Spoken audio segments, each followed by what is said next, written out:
Hello everybody. So today we're going to be doing something a little bit different than normal. I've actually been playing some Heroes of the Storm. I'm going to get this thing to lock. Oh, I don't know. Heroes of the Storm.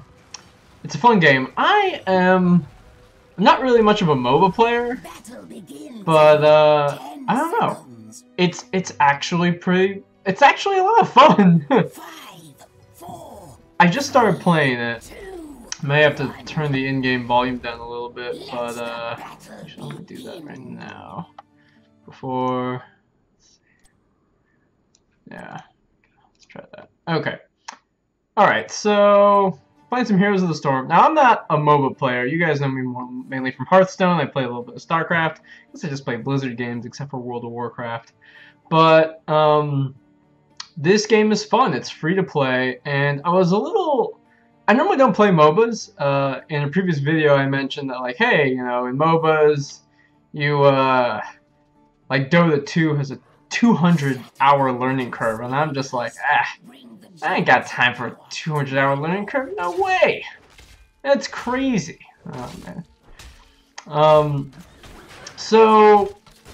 But, you know, and then the other thing that kind of turned me off at first, that prevented me from, like, initially playing this game was because IGN gave it a pretty bad score. It gave it a 6.5 out of 10, which I think is horribly, horribly inaccurate. And I later looked at, like, a GameStop one, much later down the road, and they gave it a much higher score, like a 9 or something like that. And one of the reasons why I'm talking about this game is because I think if you're not a MOBA player, you will actually like this game. Like, for a non-MOBA player, you will actually like it. It's actually a lot of fun. It has a level of depth. It's actually similar to Hearthstone in the sense that it's deceptively simple but incredibly fun.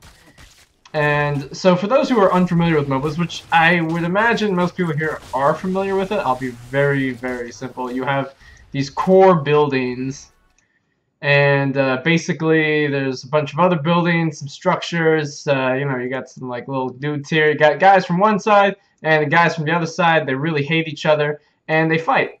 And you play a hero, so you may play, you know, somebody from Blizzard's multitude of different you know, games. So Diablo, StarCraft, Warcraft. I mean, Overwatch isn't out yet, so no Overwatch characters. But basically, oh, am I gonna die? No. Oh, I think not. Okay. But basically, like, you play these characters, and the idea is to ultimately destroy the other core, and you can. You know, as a character, you have several abilities. You have 3 basic abilities, some traits, some passive abilities, things like that. And you basically just go off and you fight the other side. But I think, and that's what all MOBAs are basically like. The thing that differentiates this MOBA from other ones, from at least my very limited experience with MOBAs, is that there are no items. I think in other MOBAs there are actually items. A hero can actually, in addition to the experience, you can actually get money. And money is used primarily. I'm going to speed this up a little bit. I want to put this on faster. That'll be good. And money would be used for buying items, and so there was a level of complication with the characters. Here, you have your levels, you have your abilities. However, you know, you don't want to, you know, there's no items. You just have your abilities. You don't buy your abilities, you get them from leveling up.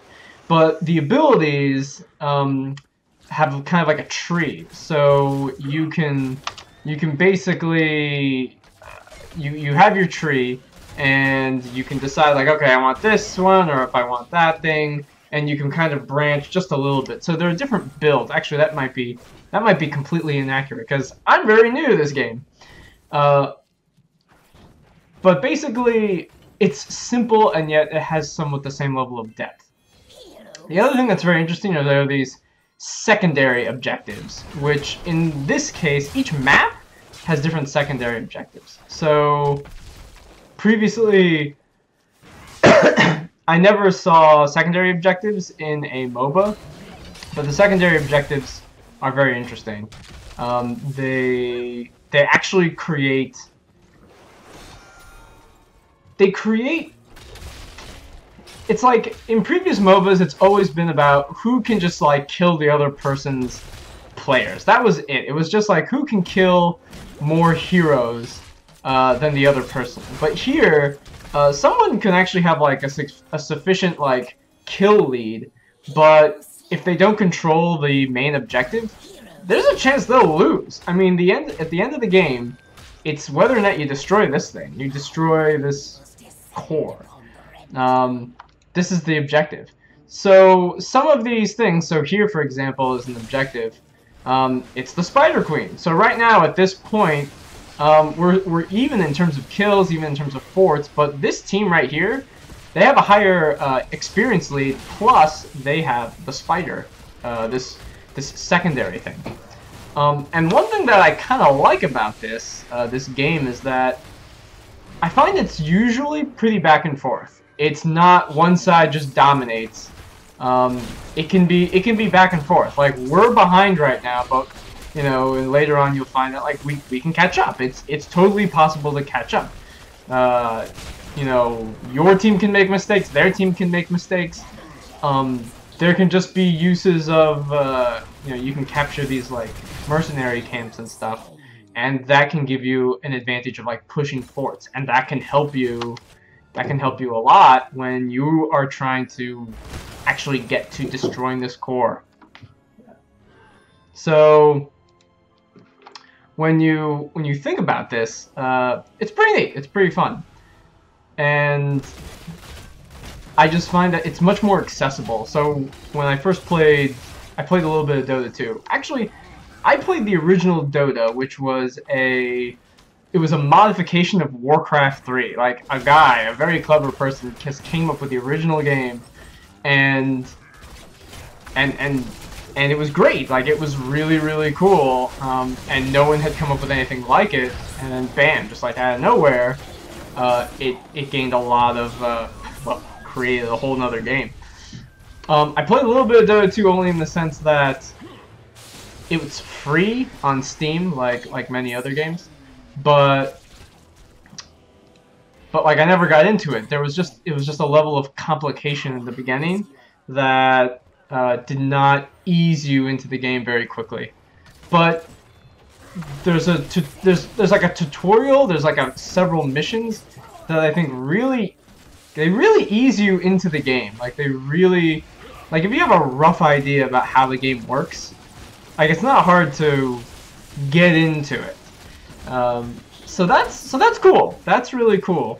And I don't know. I've just started playing, and you know, I think IGN said, you know, in one thing, the actual hero abilities, they're actually limited in the beginning. You actually have your character, like each individual character has like a level, but then there's also, you know, as a player you have your level. So as Larnock, me, the player, I have a level, but then as like, you know, this guy, or as like Raynor, or Asmodan, or Tassadar, or Muradin, that's who I am. As Muradin, I have like this character level, and for your character level, you only have so many abilities that are that you're able to have in the beginning, and as you level that character, not a whole lot, just a little bit. Like maybe in a game or two, you can actually level them up enough to have all the abilities accessible.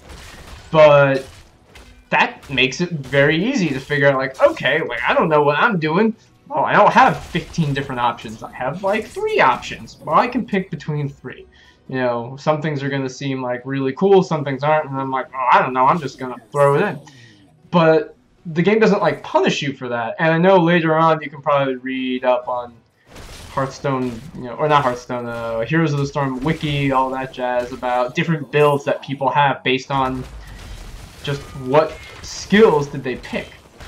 And I think it's really cool because it's simple. Like anyone can do it. It's not like you need to get a certain amount of money in order to get to buy this very specific item and there's a limited amount of it, it's like, hey, you can just do it. You can just do it. Now, playing it is much more difficult, much harder to do. So yeah, fun game. I've only started playing it, but I like it so far. I'm gonna continue playing it. I started off playing Malfurion, and now I'm playing Muradin. And it's a fun game. I'll probably try to maybe cast a little bit more of it. I'm not actually describing any of the gameplay, because I'm, well, that whiff, man, bad. But I'm still like, it's still the beginning. Like, for me, it's still very early. And remember, like, we were losing in the beginning. Like, they had more experience, they had more kills, they had completed the secondary objective. But hey, now we're winning. Now we have more experience, more kills. We're now doing better. So I find that it's a little more back and forth. But it's, let's see. Oh yeah, one other thing I wanted to mention. It's not like, so I mentioned before that killing people, like that was the key, you know, it was, you know, how many, can you just kill as many people, and that determines whether or not you win. In the end of the game, how many people you kill just determines whether or not you win.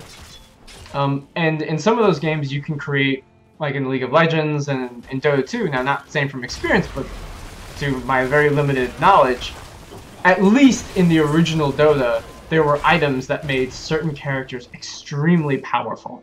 They were very hard to get, and it was done at a much later level, but it was really, really good and very strong. Here, it's all team-oriented. Even if it's like late game, you know, even we have 2 levels ahead of our opponent, but if it's just one person against like 2 or 3, it's really, really hard to win. It's really hard to kill them. See, like, even though like 4 or 5 of us have like clustered up together, about 4.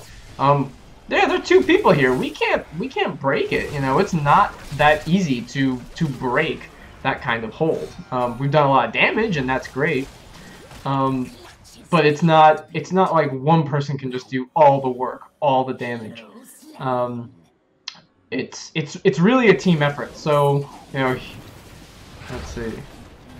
Yeah, so it's really a team effort.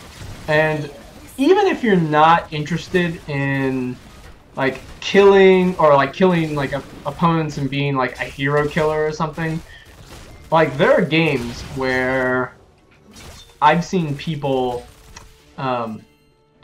basically, you don't have to kill a thing. There are support classes, and even if you're not into a support class, because it's so team focused.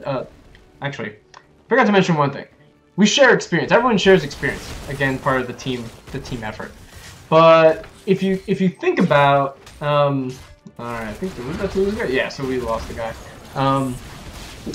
So when you oh, sorry, lost my train of focus for a little bit. So another thing is that because experience is shared and because killing these little dudes gives you experience, it's really important actually to make sure that a person is in each of these like lanes. So if you look at the mini map here, you know, there's a lane here, and a lane here. I've seen games in the beginning where like the whole team, all 5 of them, try to push one lane, and that's a strategy. But you know, in the beginning, like 2, 3 people can actually hold off 5 if they work, you know, reasonably well together. They can hold them off. They can actually keep them at like, you know, the forts, you know, and not have them push in. It's too hard in the early game. But to have somebody soak up experience from the lanes is really, really critical early in the game. It's super critical. So even though, you know, maybe the other team is pushing, destroying forts, they've been missing out on experience from the lanes, and what ends up happening is your team gets a huge experience lead, which is really interesting, really important, and pretty cool in the end. So it's a very interesting and dynamic game that I think is, again, I don't have that much experience in MOBAs, but I think it's a little bit different than what other MOBAs have. Here's the big take-home message. I am not a MOBA player. But I am playing the MOBA, and it's a lot of fun. It's something that I'm probably going to continue doing. I'm going to speed up a little bit because this is almost over. I apologize for frame rates if that happens. But this is almost over. I wanted to show you something briefly because there is this... this is a free-to-play game. You can play this game completely free, but of course it's freemium more so than anything else. And it... So there are things that cost money, and I want to talk just like a little bit about that, because that's a real thing for some people. It's not solely gameplay. It is, you know, it is like, all right, like, does the game lose its enhancement, its appeal, its use because you have to buy stuff in game in order to actually like do well and win and stuff like that, you know? That's always a big thing. You know, in some games it's like, okay, stuff that you buy is purely cosmetic, you know, and you don't know that, right? You know, sometimes you don't know if that's a real thing or not. So let's see. This will be ending relatively soon. Just looking at the bar here, but let's see. But we're doing pretty well. If it's one thing to say, it's like we're winning. Basically, more of their forts are gone. It's easier for us to get ultimately to this core where we can do some damage. But that's the big thing. That's the key. So let's just finish it up. And I can just show you a few things that I just wanted to describe. Yeah. Got in, killing things. Now a lot of stuff is happening on the screen, and it looks really chaotic. But and trust me, I actually don't know what half this stuff is. All I know is it's happening, and I got my guy. I got some abilities. I can do it, and stuff happens. But I will learn more about it and how to use it and things like that. All right, so let's get out of this replay. All right, sorry about that, guys. We're back. So basically, I was interrupted at the end of part of that commentary, and I had a lot of things to do, so I didn't actually have a chance to finish. So I'm finishing. Actually, I'm in a completely different room. I had to move a ton of things. Hectic stuff. Anyway, there's one thing I wanted to talk about that was after the gameplay, and that was actually about starting off and buying things. So if you go to play, you'll notice like there are a ton of heroes, and one thing that's really neat, so you only start with one hero in the beginning, Vala, and it's weird because in the tutorial you'll have James Raynor, and you'll play the whole tutorial with James Raynor, but you actually will not get him as a character. This is the only character that you start off with. But what ends up happening, which I think is really cool, is for new players, they cycle in about 5 or 6 different characters. Let's see, 1, 2, 3, 4, 5. So they cycle in 5 different characters that are they're free to use for that week. So if you're completely new to the game, it's not like you're going to have to go up against every single possible character ever. You know, it's like, oh, I have to face off this guy or whoever. There's only going to be 5 or 6, maybe 7, because some people might have you know, the character. But basically, it's very limited. The first few games you'll play will be the same characters over and over again, and it's very rare. In fact, I've only seen like 1/5 of the total number. Like I've really just seen like mainly 5 characters, maybe like 2 or 3 more. So it's a really nice way to get into the game. It limits you at first, but it allows you to grow and figure things out. Now, one thing I also wanted to talk about was buying stuff and the shop. So, of course, this is a free-to-play game, but Blizzard does, you know, they're trying to make money off of it. And, you know, if you want to buy heroes can be expensive. You know, this hero's $10. That's a lot, man. Like $10 just for one character.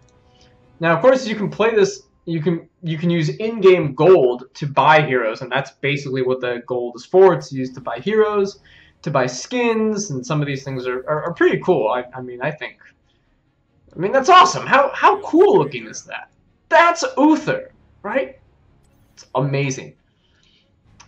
But, you know, the neat thing that they have are that they tend to have these bundles. They tend to have these things that are on sale, which when I started playing, one thing, I got the starter bundle. The starter bundle it's like 77% off, and for $5 you get 3 characters and a mount. I don't care, you know, too much about the mount, but you know, you get 3 characters for $5, which I'm like, I can do that. You know, it's $5. It's a sandwich. It's a Subway sandwich. I'm sacrificing a sandwich for 3 characters and some entertainment. So I think it's good. And so I think one thing that's going to be neat is each week they're going to update this. And so, for example, Anubarak is 50% off. Not just 50% off in total price, but 50% off in gold. So he's normally like 8,000 gold, but now he's 4,000 gold, and that's pretty neat. That's something to keep in mind. Now, some of these bigger bundles that have way more characters, I still think that they're a little expensive. Like, this is basically $40. You know, even with 52% off, I think it's still quite a bit of money. Like, this is definitely $40. But they give you a lot of stuff, and if you're very much interested in the game, and you definitely are going to play it, this is reasonably good value. But I think for beginning, I'm probably not going to get any of these bundles. One thing I might keep an eye out for is what are in some of these bundles, and specifically try to get characters who are not in the bundles. That's basically it. It's like, okay, when I look for characters, like, oh, I already got Malfurion, but you know, don't get Tyrande, don't get Illidan, don't get Chen, don't get Rhaegar. Don't get these guys because you might buy a bundle and the value of the bundle decreases. I actually haven't checked to see whether or not you save money. I might be saving because I have Malfurion. I have no idea to double check this at this point. But anyway, so far, didn't want to go into too much detail on that, but pretty cool game, a lot of fun. And if you're not into MOBAs, I would definitely give it a shot. You don't really have anything to lose. I think you only have stuff to gain. So, hope you guys enjoyed this video, and sorry for the change up and things, but hope you like it, and stay tuned. There'll definitely be some more Heroes of the Storm to come. I'll probably do commentary on matches I've already done, not in-game stuff. Anyway, take it easy, guys. Peace.